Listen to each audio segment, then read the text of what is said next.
తిరుమలలో వేద సదస్సు ఏర్పాట్లను టీటీడీ చైర్మన్ భూమన కరుణాకర్ రెడ్డి పరిశీలించారు. సనాతన హిందూ ధర్మాన్ని మారుమూల ప్రాంతాల్లో ప్రచారం చేయాలనే లక్ష్యంతో అనేక కార్యక్రమాలు టీటీడీ నిర్వహిస్తోంది.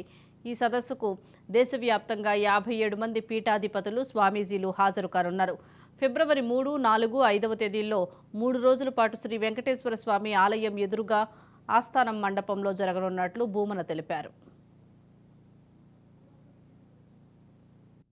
ప్రజల్లో ఆధ్యాత్మిక భావవ్యాప్తి కలిగించాలన్న ఒక మహత్తరమైన ఆశయంతో మరింతగా స్వామి వైభవాన్ని, హైందవ వ్యాప్తిని, భగవంతుని పట్ల విశ్వాసాన్ని, మతాంతీకరణలు జరగకుండా ఉండేటువంటి తత్వాన్ని చిన్నతనం నుండే బాలబాలికల స్థాయి నుండే అందరిలోనూ కూడా ఈ తరంలో తగ్గిపోతున్నటువంటి మానవతా విలువలకి ఆధ్యాత్మికతను జోడించి మరింతగా భక్తి ఉద్యమంగా మారాలా అన్నటువంటి ఆలోచన తిరుమల తిరుపతి దేవస్థానం చేసి మొత్తం దేశంలో ఉన్నటువంటి పీఠాధిపతులందరి సహాయము, సలహాలు, సంప్రదింపులు, వాళ్ళ సూచనలతో మరింతగా ధర్మ ప్రచారాన్ని చేయటానికి కంకణం కట్టుకున్నది.